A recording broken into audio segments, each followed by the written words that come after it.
उत्तर प्रदेश लखनऊ शहर के अंदर एक ट्रेन रुकी हुई थी। ट्रेन के अंदर एक लड़की बैठी हुई थी। लड़की देखने में बहुत खूबसूरत थी, पर वह इतनी पढ़ी लिखी नहीं दिख रही थी, तो वह चुप बैठी हुई थी। जैसे ही ट्रेन चलने लगी तो वह खिड़की की तरफ देखने लगी, तो बोली कि कहाँ पर हो, जल्दी आ जाओ, ट्रेन चलने लगी है। तो इतनी देर में ट्रेन और तेज चलने पड़ती है, तो वह बाहर खिड़की पे जाके देखती है, जल्दी आ जाओ, कहाँ पर हो, जल्दी की आवाज मारती है। वह ट्रेन चलने लगी है। इतनी देर में ट्रेन ने रफ्तार बढ़िया पकड़ ली थी, तो वह सोचने लगी क्यों ना मैं इससे छलांग लगा दूं। जैसे वह छलांग लगाने लगती है, वहां पर एक लड़का खड़ा हुआ था, महेश नाम का। वह उसे रोक लेता है कि बहन ऐसा क्या हुआ जो तुम छलांग लगाने लगे हो। तो वह कहने लगती है कि भाई मेरा पति था जो रविंदर, वह पानी लेने के लिए गया था, वह अभी तक नहीं आता। उसने कहा कि बहन कोई बात नहीं, पिछले किसी डिब्बे में होगा, आ जाएगा। तो वह फूट फूट कर रोने लगी, तो उसे चुप करता है वह जो महेश होता है। तो वो कहने लगता है कि चलो बहन अपनी सीट पे बैठ जाओ, आ जाएगा, तुम फोन कर लेना उनके पास। तो वह सीट पर जाके जैसे फूट फूट कर रोती है, तो उसे शांत करता है। तो कहता है बहन तुम ऐसा करो, फोन कर लो। वो कहती है भाई मेरे पास फोन नहीं, क्योंकि ज्यादा वे पढ़ी लिखी तो थी नहीं। तो उसने कहा तुम मुझे नंबर दो, मैं अपने फोन से मिला देता हूँ। तो उनके उसने कहा भाई मुझ पे फोन चलाना नहीं आता है, और नहीं मुझ पे किसी का नंबर है। तो वो कहने लगता है किसी रिश्तेदार का किसी का नंबर होगा, तुम फोन करके कह दो। तो उसने कहा मेरे पापा का नंबर याद है। तो उसने उसके पापा पे जैसे ले फोन फोन निकाल के देता, लो बहन फोन मिला लो। तो वो कहता भाई मुझे फोन चलाना नहीं आता, आप ही मिला दो। उसने जैसे फोन निकाल के नंबर दिया, तो उसने कहा कोई बात नहीं, फोन कर लेते हैं। फोन किया, नंबर जैसे किया, पापा ये जो रविंदर था वो मुझे ऐसे ऐसे यहाँ पे ट्रेन में छोड़ के चला गया पानी लेने के लिए, अब तक नहीं आया। तो इतनी देर में उसका पापा उससे भड़कता है कि तूने किसी और लड़के के साथ भाग गई है, तू हमारे यहाँ आने की कोई जरूरत नहीं, हमसे कोई बात करने की बात है। फिर वह फूट फूट कर रोने लगती है। तो उसने कहा पापा ऐसी कोई बात नहीं है, जो मैं तो उनके साथ ही आई हूँ सुबह। उसने कहा कि जो रविंदर ने अपने घर पे फोन करके कह दिया कि जो उसकी पत्नी आयुषी वह किसी और लड़के के साथ भाग गई है। तो वह रोने लगती है। तो कोई बात, जब उसने कहा कि भाई जो महेश था वहाँ पे बैठा था, बहन कोई बात नहीं, अगला स्टेशन है, मैं तुम्हें अगले स्टेशन पे दूसरे डिब्बा में पहुंचा दूंगा, तो अपने घर चले जाना। तो उसने बोला कि भाई मुझे अब वहाँ पर नहीं जाना। बल क्यों? पापा ने कह दिया है कि यहाँ पर आने की जरूरत नहीं, तुझे मार के पटक देंगे और पाम हाथ काट देंगे, जैसे उसने धमकी दी थी उसके पापा ने। तो बोला कोई बात नहीं बहन। जैसे ही अगला स्टेशन आता है, तो वह उतरने लगी। तो उसने कहा, उसके जो लड़का खड़ा खड़ा था वहाँ पर महेश नाम का, उसने कहा था बहन अब कहाँ जाओगी? जहाँ उसने कहा भाई जहाँ मेरी किस्मत ले जाएगी ऊपर वाले की रहेगी वहाँ तक जाऊंगी। उसने कहा क्यों तुम अब इतना जो बुरा सोच रहे हो, तुम ऐसा नहीं करो, जब भी तुम्हें जिंदगी जीनी है क्यों ना कमा के अपने दम पे जिया जाए। जो रविंद्र जो महेश लड़का होता है वह फरीदाबाद के अंदर प्रॉपर्टी डीलरी का काम करता है। तो उसने कहा भाई मुझे इतनी पढ़ी लिखी भी नहीं है, मुझे कौन नौकरी पर रख लेगा। तो उसने कहा बहन कोई दिक्कत नहीं है, मेरा काम है, कहीं ना कहीं तुम्हें एडजस्ट कर दूंगा। तो वह पूछने लगता तुम कहाँ की हो? तो वह बताती है कि भाई मैं बिहार के गांव की हूँ। तो उसने कहा तो शायद बल तुम्हें क्यों भगा दिया उसके साथ तुम्हारे घर वाले ने?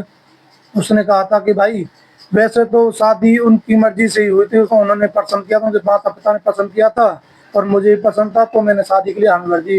तुम्हारे पापा क्या करते हैं?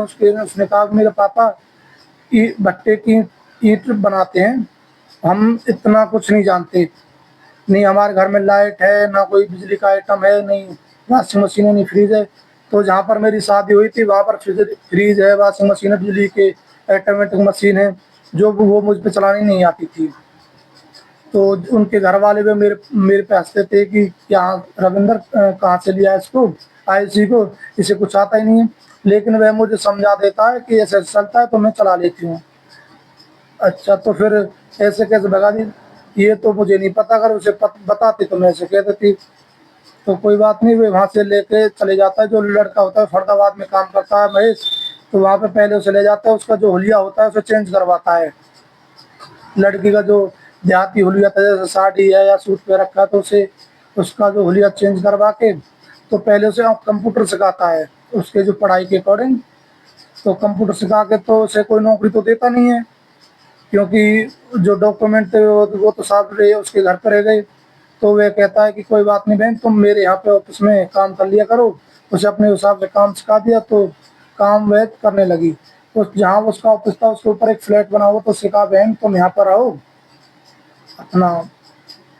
तो यहाँ से चलते चलते काम चलता रहा, करीब 6 साल बीत गए। तो उसके एक दिन जो महेश होता है वो अपने गांव चला जाता है, तो फ़ोन करके कहता है इसी से आयुषी, एक क्लाइंट आ रहा है, एक क्लाइंट आ रहा है, उसे ज़मीन दिखा देना और कुछ देर में आएगा तो तुम ऑफिस को खोल लेना। तो वह ऑफिस को खोल के बैठ जाती है। तो 6 साल बाद जब जो क्लाइंट आता है वो देखता है, जो क्लाइंट होता है वो उसका घर वाला होता है रविंदर।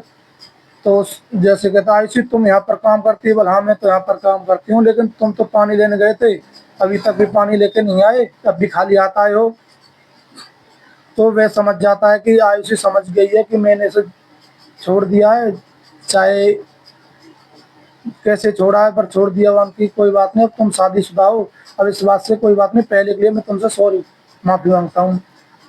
तो वह कहती चलो कोई बात नहीं, पर तुमने तो शादी कर ली। उसने कहा हाँ शादी तो मैंने कर ली, लेकिन तुमसे कौन करे, जो तुम्हारे माथे का सिंदूर और मंगलसूत्र बता रहा हूँ उनकी शादी तो मैंने कर ली, पर ये शादी तुम्हारे साथ ही हुई थी। जो मंगलसूत्र है ये तुम्हारा ही तो है। हाँ ये माथे का सिंदूर जरूर बदल लेती हूँ, और मैं तो तुम्हारे लिए वो भी रखती हूँ करती, पर तुम अब मेरे साथ नहीं रहते, मैं व्रत क्या रखूँ। तो वह कहने लगता चलो इस बात की कोई बात है, तुम मुझे वो दिखा दो, जो प्लाट देखना था उनको। उन्होंने कागज निकाल के दे दिया, बल जाओ वहाँ पे चले जाओ देख लो उनकी, बल तुम साथ चलो। उसने कहा कि आयुषी ने कि ये मेरा काम नहीं है, मेरा काम तो खाली यही है कि आपको कागज दे। तो वो कहने लगता है आयुषी मेरे पास इतना टाइम तो नहीं है, कोई बात जल्दी से दिखा दो। तो वह चल देती है, आयुषी से प्लाट दे उसे दिखा देती है कि जल्दी से वहाँ प्लाट है देख लो तुम, यहाँ थाना है, यहाँ अस्पताल है, इधर स्कूल है। तो वह कहने लगता है इतनी दूर से नहीं, अंदर चल के दिखाओ। तो वो कहती है कि मेरा इतना दूर का यहाँ अंदर यहाँ आने का कोई वो नहीं है, मैं तो चलो तुम जल्दी थी तो मैं आ गई, अगर मैं सर महेश सर से कहती तो वो भी मुझसे इस बात की फोर्स नहीं करती। तो इतनी देर में जो उसका घर वाला होता है रविंद्र, वो फ़ोन निकाल के फ़ोन करने लगता है। तो वो कहती है कि कहाँ पर फ़ोन कर रहे हो? तो उसने कहा कि मैं तुम्हारे मालिक के पास फ़ोन कर, जो तुम्हारा वर्कर है वो मुझे प्लाट नहीं दिखा रहा है, तो साइड नहीं दिखा रहा है। तो उसने कही, तो उसकी आंखों में जो आईसीयू है उसकी आंखों में आंसू आ जाते हैं। तो वो बोलती है कि तुमने पहले तो मेरी 6 साल पहले ज़िंदगी खराब कर दी, अब मेरे यहाँ से नौकरी खा लेना चाहते हो। तो उसने कहा उस बात के लिए सॉरी, लेकिन मैंने तो क्या ज़िंदगी खराब कर, तेरी शादी हो चुकी है, तुम्हारी शादी हो चुकी है, अब तुम अपनी ज़िंदगी अच्छी तरह जियो, मुझे कोई दिक्कत नहीं है। लेकिन उसने कहा कि मैं किसी और से शादी थोड़ी उससे उस पीछे रह रही थी कि कभी मिलोगे तो आपके साथ रहूँगी। तो वह सोचने लगता है कि अब भी मेरे नाम का ये इसने शादी नहीं की। तो उसने कहा कि आयुषी ने अपने घर वाले रविंद्र से तुमने शादी नहीं की? उसने कहा लड़की तो मैंने कई देखी हैं, लेकिन बाद में एक ही कोई पीछे दिक्कत होने इसलिए मैंने की, मेरे को लड़की पसंद नहीं है कुछ, तो मैंने शादी नहीं की। तो वो कहने लगती है, वो जो रविंद्र होता है, तुम चलो अंदर जाकर दिखा दो। तो वह चल जाकर दिखा देती है। तो ऐसी बात चलती रहती है उनकी। तो वह कहने लगता है रविंद्र कि मैंने बहुत बड़ी गलती की है, जो इतनी अच्छी लड़की थी इसको छोड़ दिया है मैंने। तो वह कहने लगती है तुम मेरे साथ, रविंद्र होता है वो कहता है इसी तो तुम मेरे साथ दोबारा, मैं पहले से बदल गया हूँ, अब मैं सुधर गया हूँ, मैं आपके साथ ही रहना चाहता हूँ। तो वो कहने लगती है तुम चाहे भी बेशक दूसरी शादी करो, पर मैं तुम्हारे साथ नहीं रह सकती। फिर क्यों? ये वो आदमी मुझे पहले रेल स्टेशन पर छोड़ के जाए गया है, वे दोबारा मुझे कभी भी कहीं भी छोड़ के जा सकता है। तो उसने कहा कि माफ़ी मांगने लगा, आयुषी मुझे माफ़ कर दो, ज़्यादा फोर्स करने लगा। फिर उसने कहा आयुषी ने, अगर मैं तुम्हारे साथ चलती हूँ, क्या तुम मेरे घर पे जाके कह सकते हो कि जो तुमने मेरे चरित्र पर दाग लगाया है कि मैं किसी के साथ नहीं भागी? अब फिर वो रविंद्र कहने लगता है जैसे, हाँ अगर तुम मेरे साथ अभी चलने के लिए तैयार हो तो मैं तुम्हारे घर पे जाके ये कहने के लिए तैयार हूँ कि आयुषी मुझे छोड़ के नहीं भागी थी, मैं ही आयुषी को छोड़ के आया था, चाहे मुझे कोई भी वे मुझे सजा दे मैं उसके लिए मंजूर हूँ। तो वह जाकर उसने महेश के पास फ़ोन किया, महेश भैया मेरे पति मुझे 6 साल बाद मिले हैं, तो मैं इनके साथ जाना चाहती हूँ। उसने कहा भाई बहन कोई दिक्कत नहीं है, तुम जा सकती हो, क्योंकि रविंदर की कोई बहन नहीं थी, इसलिए वह इतना उससे ज़्यादा कोई वो नहीं है, वो बहन की तरह रखता था उसे। तो वह चला जा चले जाती है। तो वहाँ पर जैसे अब ससुराल में जाता है रविंदर, वहाँ पे जाके कहता है उसके मम्मी पापा से, मम्मी जी इसने कोई दिक्कत, इसने ये मेरे साथ थी, मैं इसे छोड़ के आया था, ये नहीं किसी लड़के के साथ गई थी। तो वे कहने लगता है कोई बात नहीं है, तो उसे भला बुरा भी कहते हैं। तो वे जैसे अपने तो अपने होते से माफ कर दिया, फिर वो अपने घर पे जाके ये बोलता है, घर पे जाके बोलता है कि अब मेरी घरवाली से किसी को कुछ कहने की जरूरत नहीं है, जैसी भी अच्छी है बुरी है मेरे लिए। फिर वो ऐसी होती है, वो कहती है अपने घर वाले से अब हम यहाँ नहीं रहेंगे, जहाँ पे तुम साइड पर प्लाट लेना चाहते हो वहीं प्लाट लेंगे और वहीं रहेंगे। तो वह दोनों जाने जाके वहाँ पे प्लाट लेते हैं और दिल्ली में रहते हैं। और कमेंट सेक्शन में आप जवाब देना कि हमारी वीडियो आपको कैसी लगी, और हमारा उत्साह बढ़ाएं जो कमेंट में। और अगर वीडियो पसंद है तो एक शेयर जरूर करें। जय हिंद, जय भारत। हमें किसी को दुख देने का कोई इसमें कोई नहीं है, ये तो जो आज के टाइम में जो हमारे समाज में चल रहा है हम इसे जागरूक कर रहे हैं।